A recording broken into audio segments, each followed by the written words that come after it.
And really what we want to talk in the next 45 minutes or so is really about the role of creativity and the need for content. And not just content, but content at such phenomenal speed. We're living in an age, as Suresh discussed, of very high consumer expectations, real-time, personalized experiences become the norm. And I think for us as marketers who are in the marketing industry, that presents a phenomenal challenge. We have to create content at a much more rapid pace, and we also have to do that incredibly personalized, hyper-personalized, because each individual, each one of us wants a personalized and relevant experience. And we call this content velocity. It's the tsunami of content that we're having to curate and publish and distribute, and of course, before that, create. So we've got some interesting speakers lined up. What I wanted to just quickly share before I introduce a couple of our speakers is really the impact of creativity. Now, creativity is obviously something that sounds very artistic. It's an emotional connection. It evokes a feeling or a desire when we try and build connections, whether we're business to business to consumer, government to citizen, or artist to audience. Creativity is the way in which we create those standout and memorable experiences. But it also has, some great impact, and we did a survey called the State of Create, which we announced last week at our creativity conference in San Diego, Max. We had over 11,000 creative professionals at that event last week in the US.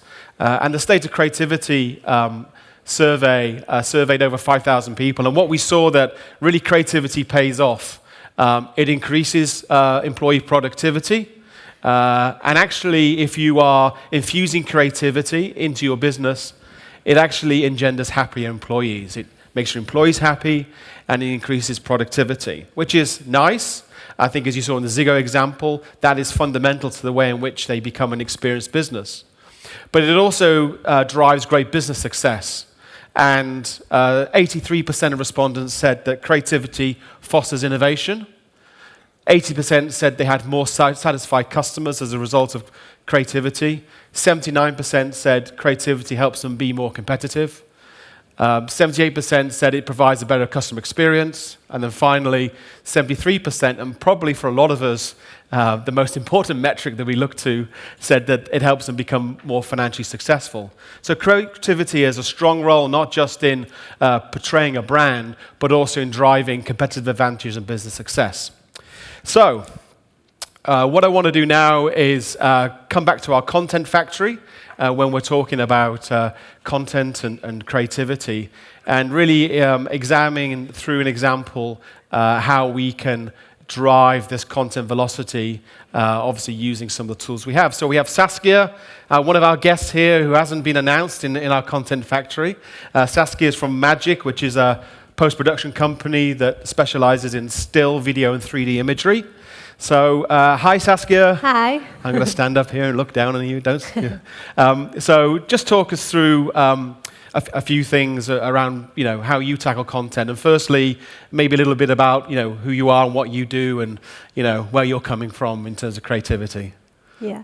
Well, my name is Saskia Crefceour, and as you said, I work at Magic with Media. In the daily life, I am a digital artist, so I paint digitally. You make it sound so simple. Yeah. You just paint digitally. All right, good. I can't paint digitally, so there you go. No, that's true. Well, it's not only painting, of course. We use a lot of pictures and stock images and try to create a new world. Cool. So you're taking content from your clients and then working on them to create, new and exciting new images. Yeah. Okay. So how does that work? How does that start? What do you get? And how do you begin that process? Well, usually the client comes to us with an idea or a concept. We get pictures from the photographer, all kinds of input, maybe what I said, stock, or things need to be illustrated. Of course, we get a briefing, We like to know what they expect in terms of atmosphere. So you get a brief from them, Yeah. their expectation, some core assets, Some and then references. you work your magic. Let's Yeah. say. Okay, cool. And typically, you know, I guess you have a couple of years to do this. You know, the client says, "I need this next year." Yeah, usually it's the case. Or is it a little bit more No, usually more rapid it's than that? it tends to be pretty fast, and you have to do a lot in a short time span. So why don't you show us what you're working on, and you know, share with the audience some of the imagery that you're doing right now. I'll stand out of the way of the screen, actually. So I'm going to showcase a project I did for Flexa. It's a big paint company. They collaborated with Victoria Koblenko. She's a well-known person in Holland. And together they created a color range inspired by nature. And this specific concept is about the beetle, the colors of the beetle. So that was our starting point, actually. So I got some inputs from the client. It's going to take place in a room, so this room needs to be painted. And I got an input from our model, our queen of the beetles. Okay. And I got some stock images. So here you see some beetles that I masked. So that's also a big part of starting up a project like this. You have to gather all the input and then mask certain parts. Okay.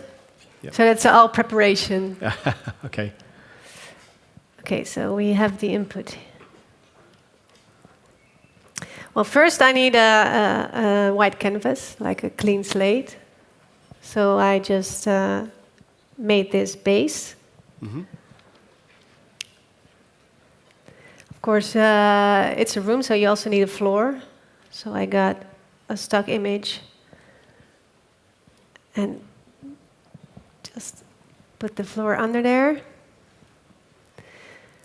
Well, then, of course, they want the wall to have the color of the beetle. Okay. So this is the reference I got of the color. Working in the corporate world, I'm more than familiar with Pantone references and corporate guidelines. It's also. Yeah. So then it's a green wall. Then the idea was that this they wanted to visualize the colors of the paint to be so realistic that, as it were, coming off of the wall in the like a beetle, it will float away from the wall. So I created a brush. I call this my beetle brush, as you can see. So I'm just going to demonstrate how it works. But so with this, I can actually create the gap where the beetles have already left. Okay. The how do we call that? The wall. So they wanted this gap to be inspired on the logo, the wave of the Flexa logo. So I created this, and as you can see, these are all. But this is just still flat. So I also added some beetles that are in the process of coming out of the wall and flying off the wall.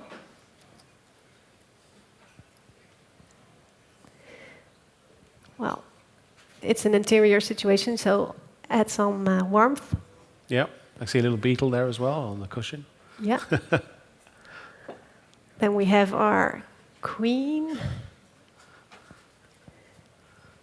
And you need to implement it a bit, so give her some shade, give her some extra glow on the hairs and the makeup to match the rest of the picture. And then, of course, we need some beetles. Of course. So I'm just going to show you how I put them in there. So this, this is a lot of layers of scaling, making it seem out of focus and movement. So this is the input and the output. So you can see from not much, you have to create something pretty big. Well, you've impressed me. And so it's really about enabling your creativity, working with your clients. I guess you're having to turn these things around quickly. You're doing a lot of these projects at a time. So I guess you live in an age where you really need this content velocity to help you do your job.